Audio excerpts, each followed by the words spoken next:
I stood in the wings of the Gershwin Theater, my point shoes laced perfectly, watching Madison accept her Tony Award for Best Featured Actress in a musical, the musical I choreographed, the musical I starred in, the musical that had just made history with 12 Tony wins. Through the curtain gap, I could see them, Mom, Dad, and Chelsea, sitting in the nosebleed section because I'd made sure they couldn't afford better. Chelsea's face was red with rage, Mom was crying, and Dad looked like he'd aged 20 years.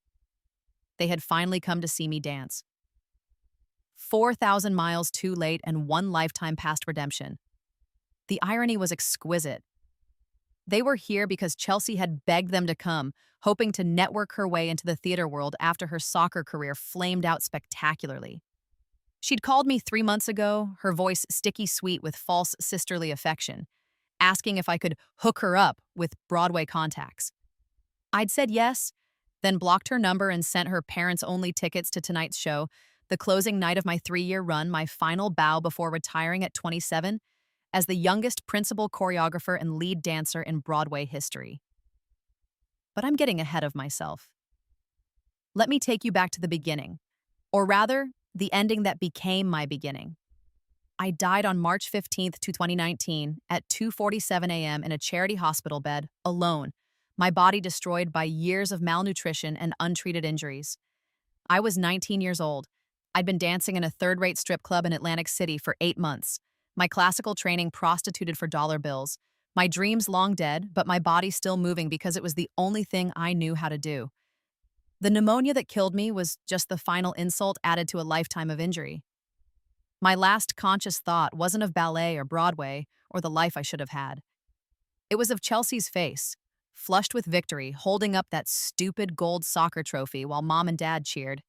It was of the empty seat in the audience at my senior year ballet recital, the one where I'd performed the Black Swan variation perfectly, where I'd landed every fouette, where the artistic director of the American Ballet Theater had been sitting in the audience specifically to see me, where my entire future should have begun. They hadn't come because Chelsea had a soccer game, not even a championship game, a regular season game, against a team they'd beaten 4 times already that year. I'd begged them. I'd explained that a scout would be there. I'd promised I'd never ask for anything again. Mom had hugged me and said, "Sweetie, you have recitals all the time. This is Chelsea's passion. We have to support her." My father hadn't even bothered to lie. "Ballet's a hobby, Emma. Chelsea actually has a future in sports. There's scholarship money, maybe even professional opportunities. You understand, right?" I'd performed anyway. I'd been perfect, and the artistic director had loved me, but he'd wanted to meet my family to discuss the full scholarship to their summer intensive, the one that led directly to company apprenticeships.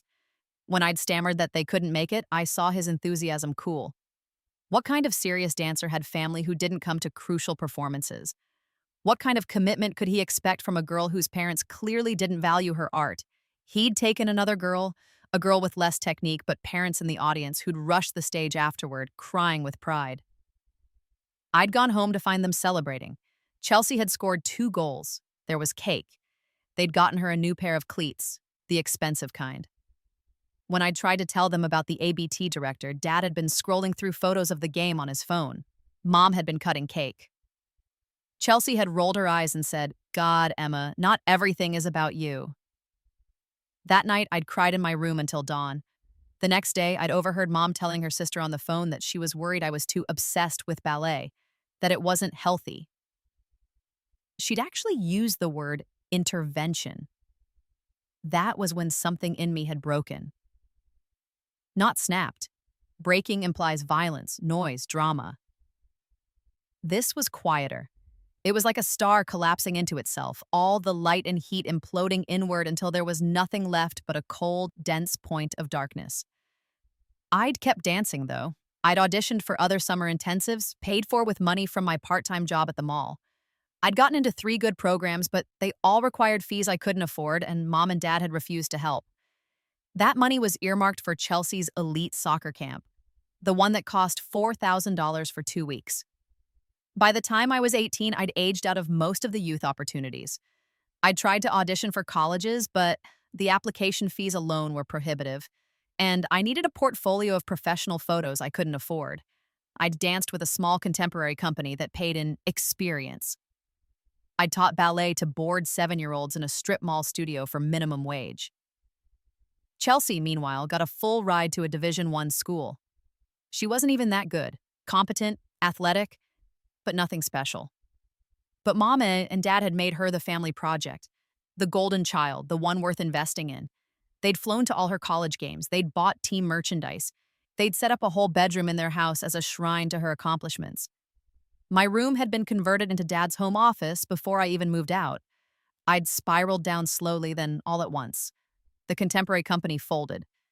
The dance studio replaced me with a younger teacher who'd work for less. I'd missed too many shifts at the mall job because of a stress fracture in my foot, a stress fracture I danced on for 3 months because I couldn't afford to see a doctor, and they'd let me go. At 19, I'd been surfing. My foot improperly healed and aching constantly. My savings gone, my dreams in ruins. A girl I'd known from the contemporary company told me about the Atlantic City Club. "It's dancing," she'd said, "and the money's actually decent, just until you get back on your feet." I'd lasted 8 months. 8 months of being pawed at, of dancing on a broken foot, of sleeping in a moldy apartment with 3 other dancers, of eating ramen and taking shots of cheap vodka to numb everything. When I got sick, I'd tried to keep working. When I couldn't breathe, when the fever made me hallucinate, when I'd collapsed in the dressing room, they'd called an ambulance, but no one had followed. No one had cared. I'd tried calling my parents from the hospital. Mom had declined the call. I'd texted Chelsea. She'd left me on red. I died alone, mourned by no one, my potential buried with my abused body. And then I woke up. I woke up in my childhood bed, sunlight streaming through the window, my 13-year-old body free of pain for the first time in years. On my nightstand, my phone showed the date, September 3rd, 2013. I'd traveled back 6 years. The first thing I did was cry. Great, heaving sobs that brought Mom running. She'd held me and shushed me, and I'd pulled away from her touch like it burned because I knew exactly how little her comfort was worth. She'd looked hurt, confused, but I hadn't cared. The woman holding me was going to systematically destroy my future while convincing herself she was being a good mother. The second thing I did was make a plan. I was 13, just starting 8th grade. Chelsea was 11, just beginning to show real promise in soccer. In my original timeline, this was the year everything had shifted when Mom and Dad had started funneling all their attention and resources toward her. It was subtle at first, an extra practice here, a missed school concert there, but it built and built until I was invisible. Not this time. This time, I had 6 years of painful knowledge. I knew every opportunity I'd missed, every mistake I'd made, every moment my family had failed me. More importantly, I knew exactly how mediocre Chelsea's soccer career would ultimately be. She'd play Division I, sure, but she'd warm the bench most of her freshman year, get a career-ending ACL tear sophomore year, and spend the next 3 years bitter and directionless, eventually dropping out and moving back home. I also knew things about ballet, about the industry, about timing, and opportunities that my 13-year-old self couldn't have known. I knew which teachers were abusive and which were miraculous. I knew which companies were about to revolutionize contemporary ballet. I knew which choreographers were about to break through. I knew about the summer intensive director who'd have a heart attack in 2015 and be replaced by someone who hated my body type, so I'd avoid that program entirely. I knew about the small company in Philadelphia that would launch 3 principal dancers to major companies in the next 4 years.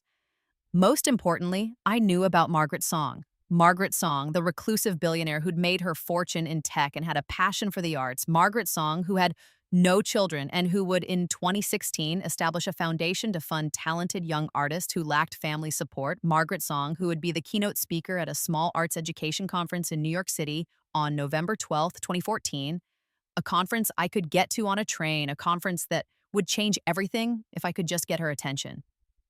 But first, I had to survive my family. The first few months were agonizing. I had to watch Chelsea get enrolled in the elite soccer club, the one that cost $3,000 a season. I had to watch Mom rearrange her work schedule to accommodate Chelsea's practice times. I had to sit through family dinners where every conversation centered on Chelsea's goals, Chelsea's team, Chelsea's future. When I asked about intensive ballet classes, Mom had sighed. Sweetie, we just don't have room in the budget right now, maybe next year? They'd just bought Chelsea custom cleats for $400, but I didn't fight, not yet. I needed to seem compliant, to seem like the easy child, the one who didn't make waves. I needed them comfortable in their neglect. Instead, I got strategic. I started babysitting every weekend, every evening I could. I tutored kids in math, I walked dogs, I saved every penny in a bank account mom and dad didn't know about, one I'd opened online using a birthday check from my grandmother. By December, I had $2,000. I researched ballet schools obsessively. I found a pre-professional program 30 minutes away by bus, farther than my old studio, but serious, the kind of place that produced professional dancers. The director was strict but fair, and in my old timeline, she'd gone on to place students in companies across the country. I emailed her, sent a video of myself dancing, asked about scholarships. She invited me to audition. I didn't tell my parents until after I'd been offered a spot, a partial scholarship that would cover half the tuition if I agreed to assist with the younger students. I'd pay the rest with my babysitting money. Mom had frowned. That's so far away. How will you get there? The bus, I'd said. I already looked up the route. It's fine. Emma, I don't know if this is a good idea. You're so young to be traveling alone. Chelsea travels to away games all the time, I'd pointed out. This is the same thing. Dad had shrugged. If she's paying for it herself, I don't see the problem. Shows initiative. Mom had reluctantly agreed, mostly because it meant one less thing she had to worry about. I think she felt guilty about it, in a vague sort of way, but not guilty enough to actually change anything. I started classes in January. Madame's Petrova was everything I remembered, demanding, precise, with eyes that saw every flaw and every ounce of potential. She pushed me harder than anyone ever had, and I loved it. I loved the pain in my muscles, the exhaustion, the way my body was becoming something magnificent. I was 13, still growing, still malleable. I could fix my turnout, strengthen my extensions, perfect my technique in ways I'd never had time for before. And I was good. I'd always been good, but now I was exceptional. I had the benefit of years of training ahead of me, muscle memory from a future that hadn't happened yet. My body remembered the movements, even as I refined them. By spring, Madame Petrova had moved me into the advanced class with 16 and 17-year-olds. At home, nobody noticed.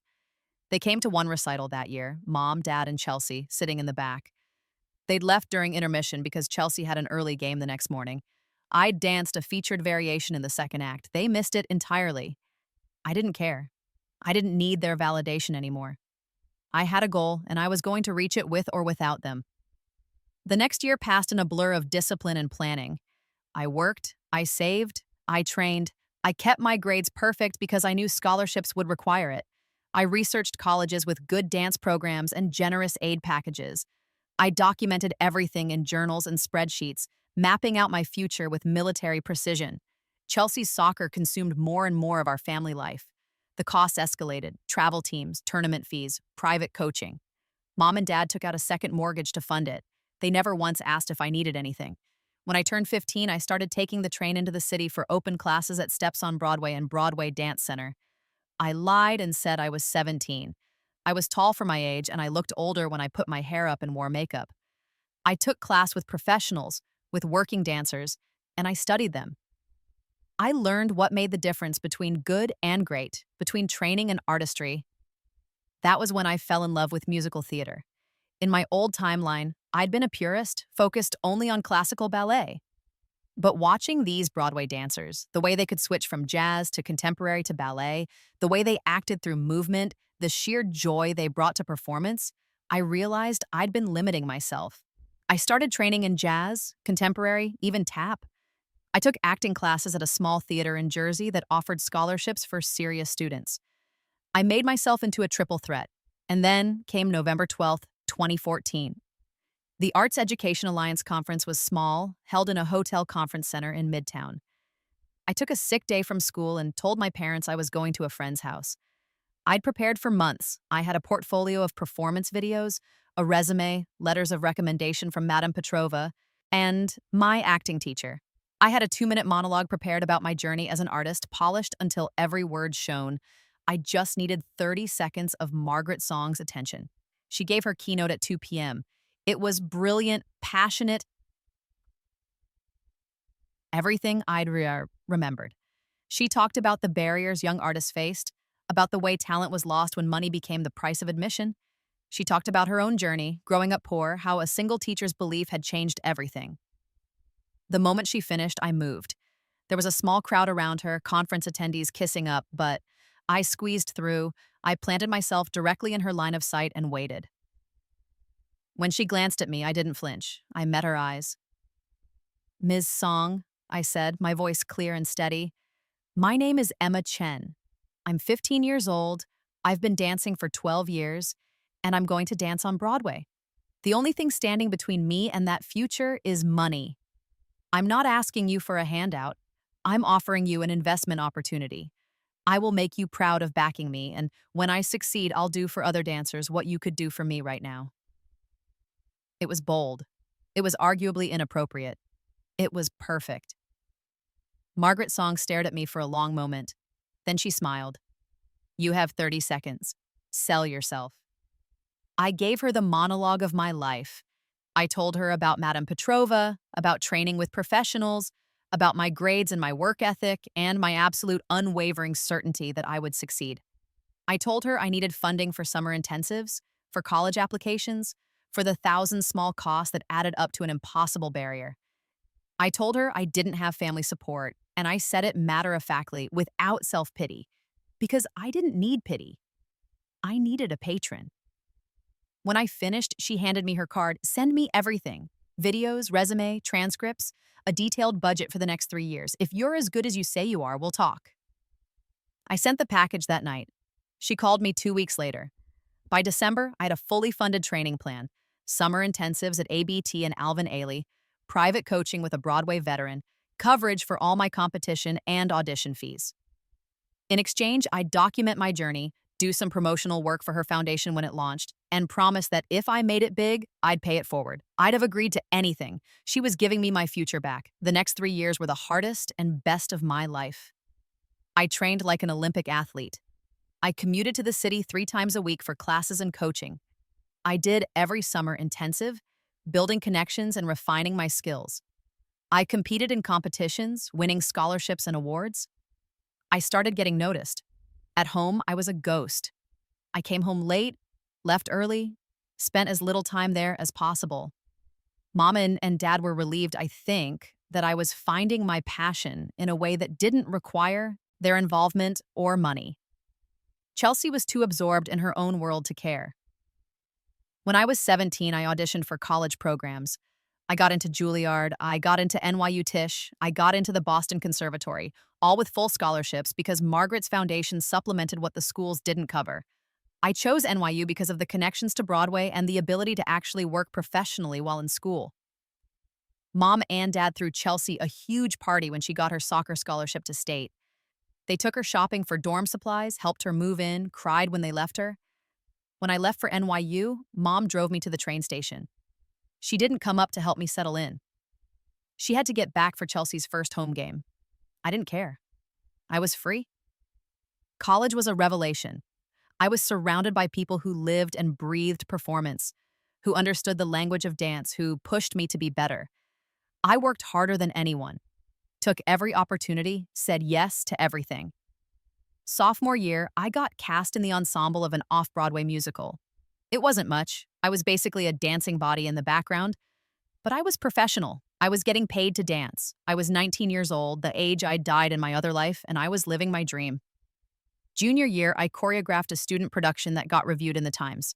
The reviewer called my work startlingly mature, blending classical technique with contemporary innovation. Senior year, I graduated summa cum laude and immediately booked a national tour of a major musical. I spent 14 months on the road, dancing 8 shows a week, learning the business from the inside. And then I got the call. A new musical was in development, a contemporary retelling of Swan Lake, blending classical ballet with modern musical theater. The director had seen my college work and my tour performances. They wanted me to audition for the lead and to collaborate on choreography. I got both jobs. We workshopped the show for 8 months. It was grueling, creating something from nothing, but it was also the most artistically fulfilled I'd ever been. I was 23 years old and co-choreographing a Broadway show while starring in it. The show was called Black Swan Rising. It was everything I'd ever wanted to create. Technically demanding, emotionally devastating, with a score that made audiences weep. My character was a dancer struggling against an abusive ballet company, fighting for her art and her autonomy. It wasn't autobiography, but it was close enough. We opened in March 2022. The reviews were extraordinary. The Times said I was a revelation, bringing technical perfection and raw emotional power to a role that could have been merely showy. Variety called the choreography breathtaking, a perfect marriage of classical and contemporary. We were nominated for 14 Tony Awards. We won 12, including Best Musical, Best Choreography, Signs, it's a co-choreographer and I shared the award, and Best Featured Actress for Madison, who played my character's rival. I didn't win Best Actress. I lost to a legendary performer in her final role, and I wasn't even mad. I'd been nominated at 23. I had time. The show ran for 3 years. It was a phenomenon. My Instagram following grew to 2 million. I was interviewed constantly, featured in magazines, asked to speak at arts events. I became the face of Margaret Song's foundation, helping to fund the next generation of artists. And through it all, my family was absent. They hadn't reached out when I booked the show. They hadn't congratulated me on the Tony nominations. They'd sent a generic congrats text when we won. I didn't reach out either. I was busy building my empire, but I kept tabs on them. I knew when Chelsea tore her ACL freshman year. I knew when she lost her scholarship. I knew when she dropped out of school and moved back home, bitter and aimless. I knew when Dad's business started struggling, when they had to sell the house I'd grown up in and move into a small rental. I knew when Mom tried to call me 3 years after I'd left for college and left a voicemail asking if I could maybe help out the family a little. I'd deleted it without responding. The plan for their attendance at closing night had been elegant in its cruelty. Chelsea had called me 3 months before, her voice dripping with fake sweetness. She'd seen the show was closing, had seen my success, and wanted back in my life. She'd hinted broadly that she was looking for connections in entertainment, maybe sports broadcasting or coaching or something related to her athletic background. I'd been warm, enthusiastic. I'd told her I'd love to reconnect, that family was important, that I'd absolutely introduce her to people. I asked for her parents' mailing address to send something special. What I sent was 2 tickets to closing night, nosebleed section, with a note. So you can finally see Emma perform, Chelsea's friend from Broadway. I knew Chelsea would assume I didn't know she'd sent them. I knew she'd convince Mom and Dad to come, to use it as a networking opportunity for her. I knew they'd show up expecting me to be grateful, expecting to finally cash in on my success. And I knew that by the time they arrived, they'd understand exactly what they'd lost. The performance that final night was perfect. I danced the role hundreds of times, but tonight I danced it like it was the last time I'd ever dance. Because it was. I'd announced my retirement a month before. At 27, I was walking away at the height of my success to focus on choreography and directing. I already had 3 shows in development, my own production company, and complete financial security. When I took my final bow, the standing ovation lasted 11 minutes. People were crying. The entire cast came out for curtain call, and then Madison gave a speech, thanking me for changing Broadway. They presented me with flowers, with gifts, with a portrait of me in costume that the cast had commissioned. And in the nosebleed section, my family watched it all. After the show, I went to the cast party. I didn't invite them, but I knew they'd try to come to the stage door, so I'd arranged for security to have a list. They were not on it. I got the text from Chelsea at 1 a.m. "Where are you? We've been waiting at the stage door for 2 hours. Is it?" "This is so rude." I didn't respond. The next text came at 2 a.m. "Mom is crying. How can you treat your family like this?" I blocked her number, but I wasn't done. The next morning, I had breakfast with Margaret Song at the Carlisle. She'd become a mentor, a friend, the family I'd chosen. We talked about my new projects, about the foundation, about a documentary she wanted to fund about young artists overcoming adversity. "I want to talk about family," I said, "about what happens when the people who should support you become the barrier to your success." Margaret nodded slowly. Your family? I told her everything about the missed recital, about Chelsea's golden child status, about dying alone in Atlantic City in another life, about coming back and building this future despite them. She listened without interrupting. When I finished, she said, "What do you need?" I need to close the door completely, I said. I need to make sure they understand it's permanent. She pulled out her phone and made a call. 30 minutes later, I had a meeting scheduled with a publicist and a lawyer. The interview came out a week later in the Times. Emma Chen on family success and dancing for yourself. I told a carefully edited version of my story, the missed recital, the lack of support, the way I'd funded my own training, the mentor who'd believed in me when my family didn't. I talked about the cost of opportunity, about talent that dies for lack of resources. I didn't name them, I didn't have to. The article went viral. The story resonated with thousands of artists who'd experienced similar rejection. My Instagram was flooded with messages from people sharing their own stories of family neglect. It also made its way back home. Chelsea called from a number I didn't recognize, screaming that I'd humiliated the family, that I was ungrateful and selfish. I let her rant for 2 minutes, then said, "Chelsea, I'm going to say this once. You and Mom and Dad stole my childhood. You chose soccer cleats over my future. You chose a regular season game over the most important performance of my life. You taught me that I had no value to you unless I was convenient. So I became inconvenient. I became impossible to ignore. And now you want access to what I built? You want to benefit from the success you tried to prevent? No, you don't get to do that. I'm done." I hung up. She tried to call back. I blocked that number too. Mom sent an email. It was long, full of justifications and excuses, ending with, "We always loved you. We always supported your dreams. We just had different ways of showing it." I wrote back, "You showed it by missing my recital. You showed it by converting my bedroom into an office before I'd even left. You showed it by taking out a second mortgage for Chelsea's soccer but refusing to pay for my ballet photos. You showed it by declining my call when I was dying in a hospital. I know exactly how you loved me. It wasn't enough then. It's worth nothing now." Dad tried to show up at my apartment. The doorman turned him away. He tried to come to a production meeting. Security removed him. They tried to sell their story to tabloids. Broadway star's family speaks out. But no one was interested. My version was already out there, and I was the sympathetic figure. They were just the people who'd failed to recognize their daughter's greatness. 6 months later, I got a letter from Chelsea. It was handwritten, 6 pages long, desperate. She was in therapy, she said. She was working on herself. She'd realized how much of her identity had been tied up in being the favorite, in being the chosen one, and how it had destroyed her when she couldn't live up to those expectations. She was sorry. She knew sorry wasn't enough, but she wanted me to know that she understood now. She was proud of me. She always had been, but she'd been too threatened by my talent to admit it. The letter ended. "I don't expect forgiveness. I don't expect a relationship. I just wanted you to know that you deserved better, and I'm sorry I wasn't better. You're extraordinary, Emma. You always were." I read it 3 times. Then I put it in a drawer and didn't respond. Some wounds don't heal. Some betrayals can't be forgiven. And some people don't deserve access to your life, even when they finally understand what they lost. The years that followed were everything I'd dreamed of and more. My production company, Phoenix Productions, I named it for Rebirth, naturally, developed 4 hit shows in 5 years. I won a Tony for Best Choreography at 29. I was named one of Time's 100 most influential people at 30.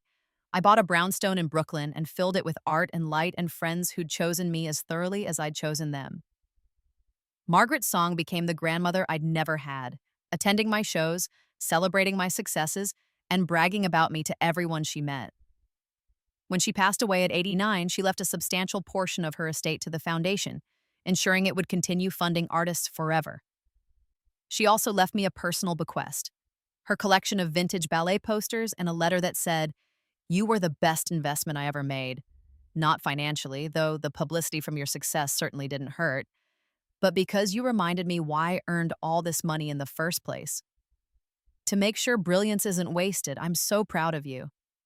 I kept that letter, framed in my office. I dated, fell in love, fell out of love, fell in love again. I traveled the world, staging productions of my shows. I taught master classes to young choreographers. I lived fully, beautifully, exactly as I'd planned. And I never once regretted cutting my family out. The final piece of the story came when I was 34. I was approached by a streaming service about doing a documentary about my life.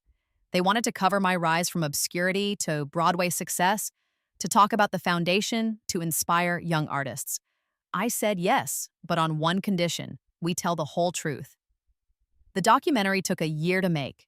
We interviewed everyone: my teachers, my mentors, Margaret's estate representatives, my collaborators. We showed footage of me dancing as a teenager, competing, training. We showed the moment I won my first Tony. We showed the curtain call on closing night of Black Swan Rising, and we showed the empty seat at my high school recital. I'd kept the program from that night, the one where my name was listed as performing the Black Swan variation. I'd kept the letter from the ABT director, the one that had said he was impressed by my technique but concerned about my support system.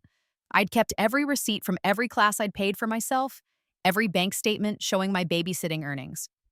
The documentary was called Unsponsored: How Emma Chen Danced to the Top Alone. It premiered at Sundance and won the Audience Award. When it streamed, it was the platform's most watched documentary of the year. The day after it premiered, I got 300 messages from family members, distant cousins, aunts and uncles I barely remembered, people who'd never bothered with me before. They all wanted to reconnect, to celebrate my success, to be part of my life. I ignored them all, but I did respond to one message. It was from a 13-year-old girl named Sophia who'd watched the documentary and said it made her feel less alone. She was training in dance, her family didn't support it, and she was afraid she'd have to give up her dreams. I sent her my contact information and offered to connect her with the foundation. 3 months later, she was enrolled in a pre-professional program with full funding. That became a regular thing for me, finding talented kids with unsupportive families and using my resources to give them the opportunities I'd had to fight for. I funded 50 students in the first year alone. Some would make it, some wouldn't, but they'd all have a fair chance. It was the best kind of revenge. Building a legacy that had nothing to do with my family and everything to do with becoming the person I'd needed when I was young. I'm 37 now. Phoenix Productions has 16 shows running across Broadway, the West End, and international tours. My personal net worth is somewhere north of $50 million. I'm engaged to a brilliant set designer who makes me laugh and who understands that my work is my first love and is fine with being a close second. I own 3 properties, have a foundation named after me, and my Wikipedia page is longer than my parents' obituaries will be. Because that's the thing about Rebirth: you don't just get a second chance at life. You get to choose who you become, unfettered by the people who tried to limit you the first time around. Last week, I got a letter from Dad. He's 72 now, in declining health, living in a retirement community that Chelsea pays for with her job as a middle school gym teacher. The letter was plaintive, sad, full of regrets. He wanted to see me before he died. He wanted to apologize. He wanted me to know that he'd always been proud of me, even if he hadn't shown it. I read it once, then put it in the fire. Some people think that makes me cruel. Some people think forgiveness is mandatory, that family is sacred, that I should let go of the past. Those people didn't die alone at 19 in a charity hospital bed because their family chose soccer over ballet.